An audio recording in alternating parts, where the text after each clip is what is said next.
ನಮ್ಮ political editor Prashanth Nathu, political bureau chief Ananda Bydanamane ಹಾಗೂ Congress ಬೀಟ್ನ reporter Maruthesh 3 ಜನ ಲೈವ್ನಲ್ಲಿದ್ದಾರೆ. ಪ್ರಶಾಂತ್, 15-20 ದಿವಸದ ನಂತರ ಸಿದ್ದರಾಮಯ್ಯನವರು ಆರಾಮಾಗಿ ಮುಖ್ಯಮಂತ್ರಿ ಸ್ಥಾನಕ್ಕೆ ರಾಜೀನಾಮೆ ಕೊಡಲಿ ಅನ್ನೋ ಮನಸ್ಥಿತಿಯಲ್ಲಿ ರಾಹುಲ್ ಗಾಂಧಿ ಅವರು ಇದ್ರಂತೆ. ಸಿದ್ದರಾಮಯ್ಯನವರು ನಾನು ನಾಡಿದ್ದೇ ಕೊಟ್ಟು ಬಿಡ್ತೀನಿ ಅಂತಾರಂತೆ. ಏನಿದು ಅಜಿತ್?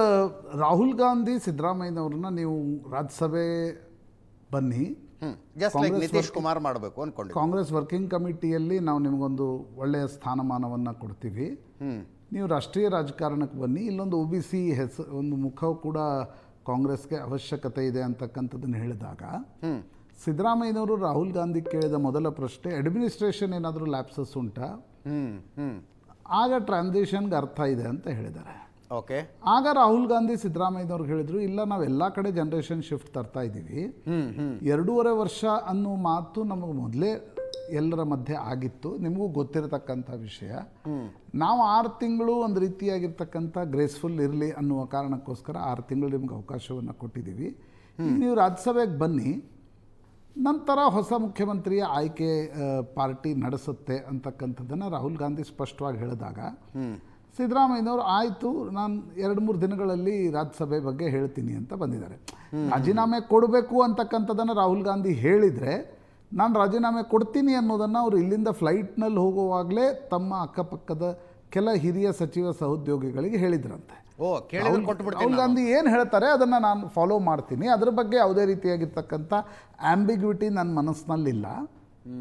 ಬಟ್ ರಾಜ್ಯಸಭೆ ಅಂತಕ್ಕಂಥ ಪ್ರಾಯಶಃ ಅವ್ರು ಅಂದ್ಕೊಂಡಿದ್ರು ಇನ್ನೊಂದಿಷ್ಟು ಸಮಯಾವಕಾಶ ಕೊಡ್ಬೋದು, ರಾಜ್ಯಸಭಾ ಚುನಾವಣೆ ಇದೆಲ್ಲ ಆದಮೇಲೆ ಏನಾದರೂ ಆಗತ್ತೆ ಅಂತಕ್ಕಂಥದ್ದು. But you should step down ಅನ್ನೋದನ್ನು ಪರೋಕ್ಷವಾಗಿ ರಾಜ್ಯಸಭೆಗೆ ಬನ್ನಿ ಅಂತ ಹೇಳೋದಂದರೆ ಯು ಶುಡ್ ಸ್ಟೆಪ್ ಡೌನ್ ಅಂತ ಹೇಳಿದಂತೆ.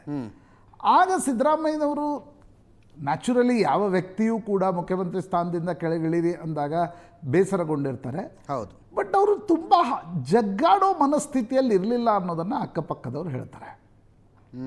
ಅವರು ತುಂಬ ಜಗ್ಗಾಡೋ ಮನಸ್ಥಿತಿಯಲ್ಲಿ ಇರಲಿಲ್ಲ ಮತ್ತು ಉಳಿದಂತೆ ಯಾವೂ ಚರ್ಚೆ ಆಗಿಲ್ಲ. ಓಕೆ, 3 DCMಗಳು ಇವು ಯಾವೂ ಕೂಡ ಏನನ್ನೂ ಕೂಡ ಹೈಕಮಾಂಡ್ ಸಿದ್ದರಾಮಯ್ಯನವ್ರ ಜೊತೆ ಚರ್ಚೆ ಮಾಡಿಲ್ಲ. ಅವರ ಮಗನಿಗೆ ಕೊಡಬೇಕಾದ ಸ್ಥಾನಮಾನ, KPCC ಅಧ್ಯಕ್ಷ, ಅದೇನು ವಿಷಯನೇ ಬಂದಿಲ್ಲ. ಅಲ್ಲ, ಈಗ ಸಿದ್ದರಾಮಯ್ಯನವರು ರಾಜೀನಾಮೆ ಕೊಟ್ಟು ಶಾಸಕಾಂಗ ಪಕ್ಷದ ಸಭೆ ಕರೆದು ನಾಯಕನ ಆಯ್ಕೆ ಸುಸೂತ್ರವಾಗಿ ನಡೆದ ನಂತರ ಅವೆಲ್ಲವೂ ಪಿಕ್ಚರ್ಗೆ ಬರ್ತವೆ. ಕರೆಕ್ಟ್. ಅಲ್ಲಿವರೆಗೆ ಈಗಲೇ ಎಲ್ಲವೂ ತೀರ್ಮಾನ ನಿನ್ನೆಯ ಸಭೆಯಲ್ಲಿ ಆಗಿಲ್ಲ. ಆಮೇಲೆ ನಿನ್ನೆ ರಾಹುಲ್ ಗಾಂಧಿ ಸಿದ್ದರಾಮಯ್ಯನವ್ರನ್ನ ಒಬ್ಬರೇ ಕರೆದ್ರು. ಅವರು ಖರ್ಗೆ, ವೇಣುಗೋಪಾಲ್ ಮತ್ತು ಸುರ್ಜೇವಾಲರನ್ನು ಕೂಡ ಫಸ್ಟ್ ಟೈಮ್ ಹೊರಗಿಟ್ಟಿದ್ರು. ಓಕೆ. ನಂತರ DKರನ್ನ ಕರೆದ್ರು. ಅದಾದ್ಮೇಲೆ ಊಟ ಮಾಡಿ ಬಂದ್ಮೇಲೆ ಎಲ್ಲರನ್ನ ಕರೆದ್ರು. ಇಬ್ಬರನ್ನೂ ಕರೆದು ಫಸ್ಟ್ ಮಾತಾಡಿ ಆಮೇಲೆ ಉಳಿದವರನ್ನ ಕರೆದ್ರಂತೆ. ಓಕೆ. ಅಂದರೆ ನಾವು ಬೆಳಗ್ಗಿನ ಸಂಜೆ ತನಕ ಬ್ರೇಕಿಂಗ್ ಹೊಡೆದಿದ್ದು 6 ಜನ ಮೀಟಿಂಗ್ ಅಂತ ಹಂಗೆಲ್ಲ ಆಗಿಲ್ಲ. ಅಲ್ಲ ಅಜಿತ್, ಅಂದ್ರೆ ಸಹಜ ಬಿಡಿ, ಸುದ್ದಿಗಳು ಪರ್ಫೆಕ್ಟ್ ಆಗಿ ಬರಬೇಕು ಅಂದ್ರೆ ಬರ್ತಿಲ್ಲ.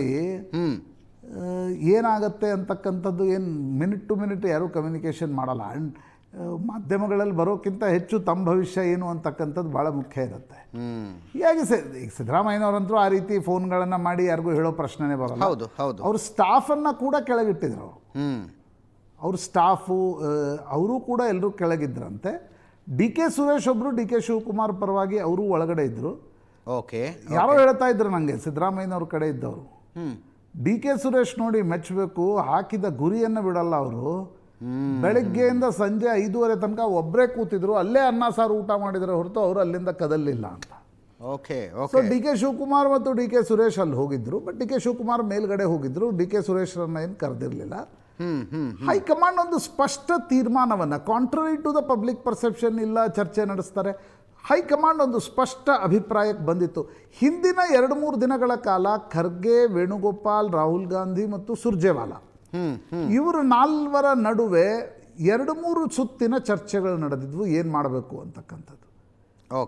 ಹೀಗಾಗಿ ಸಿದ್ದರಾಮಯ್ಯನವರಿಗೆ ರಾಜ್ಯಸಭೆಗೆ ಬನ್ನಿ ಅಂತಕ್ಕಂಥದ್ದನ್ನು ಹೇಳಿದರೆ ಮಾತ್ರ ಒಂದು ರೀತಿ ಪರ್ಸೆಪ್ಷನ್ ಬಿಲ್ಡ್ ಆಗತ್ತೆ ಅನ್ನುವ ಕಾರಣಕ್ಕೋಸ್ಕರ ರಾಜ್ಯಸಭಾ ಚುನಾವಣೆಗೆ ಮುಂಚೆ. ಆಮೇಲೆ ಅನೇಕರು ಹೇಳ್ತಿರ್ತಕ್ಕಂಥದ್ದು, ಕೇರಳ ಗೆದ್ದ ನಂತರ ಒಂದು ಕಾನ್ಫಿಡೆನ್ಸಲ್ಲಿ ಕಾಂಗ್ರೆಸ್ ಹೈಕಮಾಂಡ್ ಇದೆ, ಸ್ಟ್ರೆಂತ್ ಪೊಸಿಷನ್ನಲ್ಲೇ ನಾವು ಸಿದ್ದರಾಮಯ್ಯನವರನ್ನ ಯಾಕಂದರೆ ಈಗ 3 ವರ್ಷ ಆಯಿತು. ಹೌದು, 3 ವರ್ಷ ಬಿಟ್ಟು 2 ವರ್ಷ ಡಿ ಕೆ ಶಿವಕುಮಾರ್ ಕೊಟ್ಟರೆ ಇಟ್ ಮೇಕ್ ಸೆನ್ಸ್. 4 ವರ್ಷ ಮಾಡಿ ಇಲ್ಲ ನೀವು ಒಂದು 6 ತಿಂಗಳು ತೆಗೆದುಕೊಳ್ಳಿ.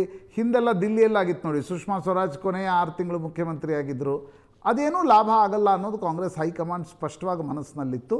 ಮತ್ತು ಈ ದಲಿತ ಮುಖ್ಯಮಂತ್ರಿ ಈ ಎಲ್ಲ ವಿಷಯಗಳಲ್ಲಿ ಹೈಕಮಾಂಡ್ ಯಾವುದೇ ಚರ್ಚೆಯನ್ನು ನಡೆಸಿಲ್ಲ. ಎಸ್. ಹೀಗಾಗಿ ರಾಜೀನಾಮೆ ಈಗ ಈ ಬೆಳವಣಿಗೆ ನಂತರ ಕೆಲವು ವಿಷಯಗಳು ನನ್ನ ಕಿವಿಗೆ ಬೀಳ್ತಾ ಇದಾವೆ. ಯಾವ್ದು ಸತ್ಯ ಯಾವ್ದು ಸುಳ್ಳು ಅಂತ ಮಾತಾಡೋಣ.